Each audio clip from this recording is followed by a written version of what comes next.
निर्मला अपने पति राजन के साथ जिद करके अपनी दादी के श्राद्ध में मायके आई थी। हालांकि राजन ने उसे बार बार यही कहा था कि बिन बुलाए वहां जाना ठीक नहीं है, फिर भी वह नहीं मानी और अपना हक समझते हुए वहां पहुंच ही गई।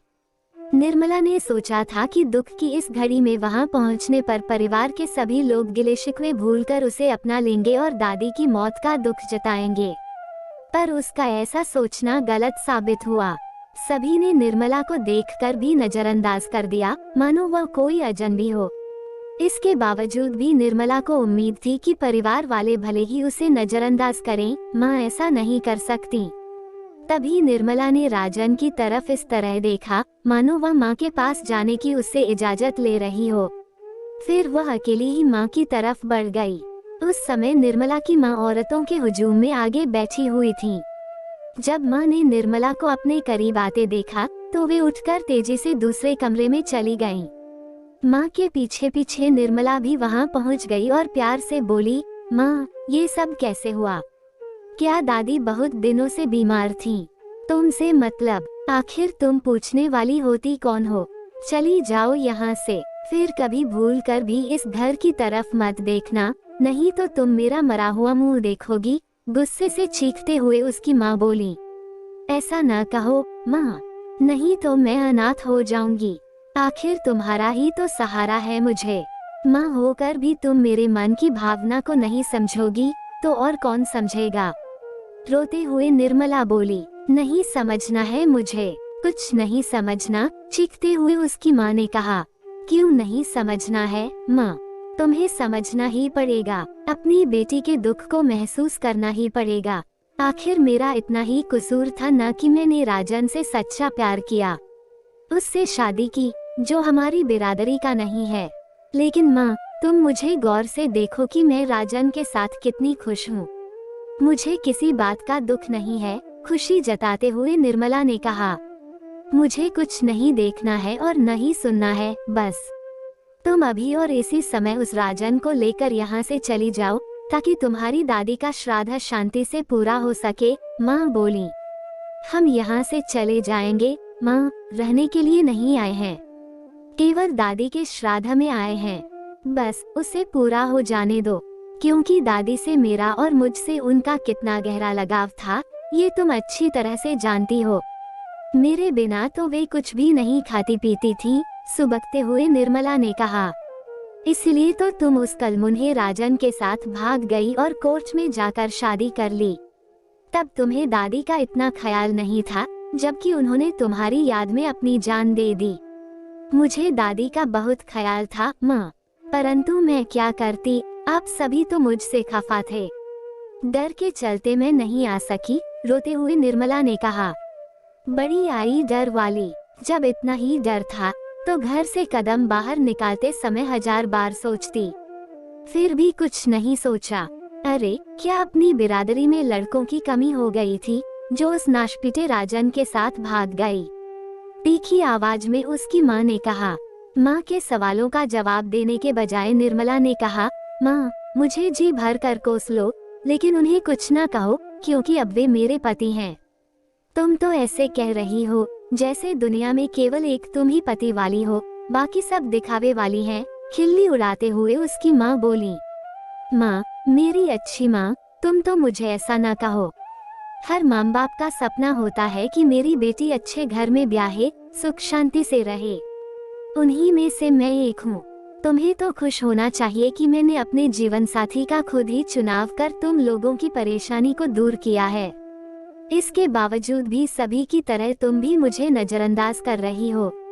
दुखी होकर निर्मला ने कहा, हाँ तुम इसी काबिल हो, इसीलिए नहीं मिलेगा अब तुम्हें वह लाड प्यार और अपनापन जो कभी यहाँ मिला करता था। निर्मला की माँ की बातें अभी पूरी भी नहीं हो पाई थीं कि पिता, भाई, बहन व भाभी सभी वहाँ आ गए और गुस्से से निर्मला को घूरने लगे। तभी उसके पिता दयाशंकर ने गुस्से में कहा, कलंकिनी, मुझे तो तेरा नाम लेते हुए भी नफरत हो रही है। आखिर तुमने मेरे घर में कदम रखने की हिम्मत कैसे की? ऐसा न कहिए पापा, आखिर इस घर से मेरा भी तो कोई रिश्ता है। उसी रिश्ते के वास्ते तो मैं यहाँ आई हूँ। मुझे और मेरे पति को अपना लीजिए पापा, रोते गिड़गिड़ाते हुए निर्मला ने कहा। खबरदार, जो मुझे पापा कहा। तेरा पापा तो उसी दिन मर गया था जिस दिन तू इस घर को छोड़कर गई थी। रहा सवाल अपनाने का, तो ये हक अब तुम खो चुकी हो। नहीं पापा नहीं, ऐसा न कहो और ठंडे दिमाग से सोचो कि प्यार करना क्या कोई जुर्म है। आखिर मैं भी तो बालिग हूँ। जब मैं अपना भला बुरा सोचा समझ सकती हूँ, तो फिर मुझे फैसला लेने का हक क्यों नहीं है? और फिर चाहे बातें भविष्य की हो या जीवन साथी चुनने की, लड़कियों को ये हक जरूर मिलना चाहिए। थोड़ा खुश होकर निर्मला ने कहा। तू मुझे हक के बारे में समझा रही है। अगर तू इतनी ही समझदार होती तो अपनी ही जाति के लड़के से शादी करती, न कि किसी दूसरी जाति के लड़के से, निर्मला के पिता ने कहा। दूसरी जाति के लड़के क्या इंसान नहीं होते? क्या उनमें समझदारी नहीं होती?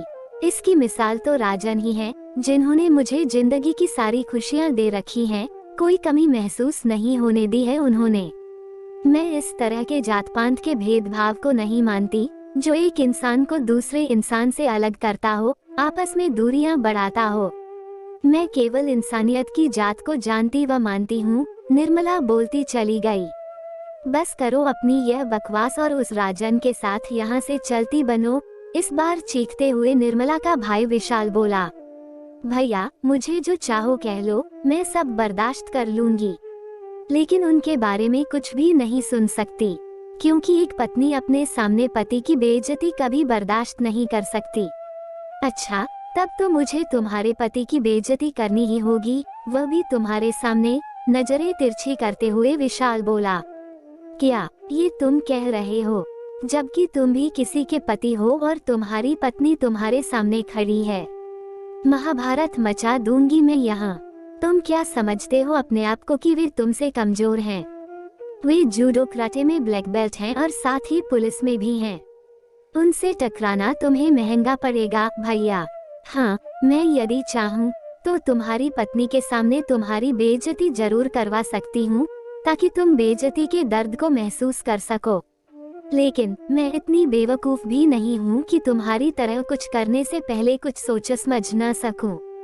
औरत हूँ, इसलिए औरत का दर्द समझती हूँ, लिहाजा ऐसा कुछ नहीं करना चाहूंगी जिससे कि भाभी के मन में दुख हो।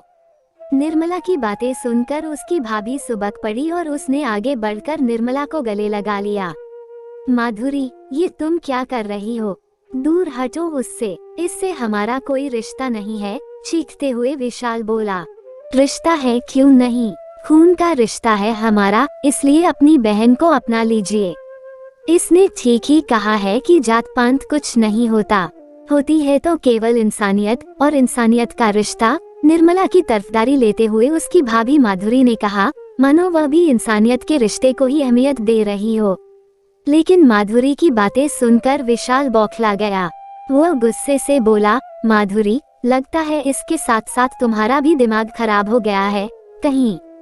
अभी विशाल अपनी बातें पूरी भी नहीं कर पाया था कि तभी वहां राजन आ गया और सूझबूझ का परिचय देते हुए गंभीरता से बोला, निर्मला, अब चलो यहाँ से। बहुत हो चुकी तुम्हारी बेइज्जती, मैं अब और सहन नहीं कर सकता। मैंने सब कुछ सुन लिया है और जान लिया है कि ये लोग ऐसे पत्थरदिल इंसान हैं, जो जात पात का ढोंग रचकर समाज को गंदा करते हैं।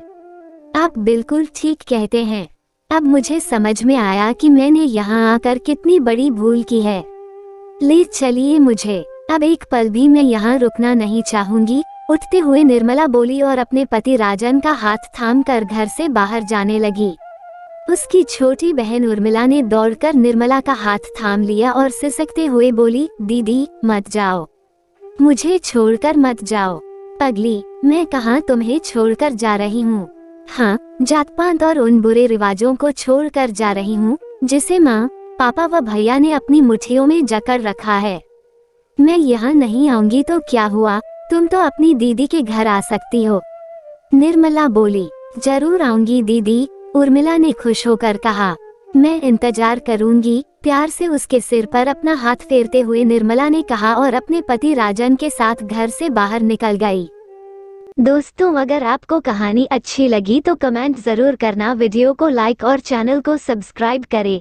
कहानी सुनने के लिए बहुत बहुत धन्यवाद।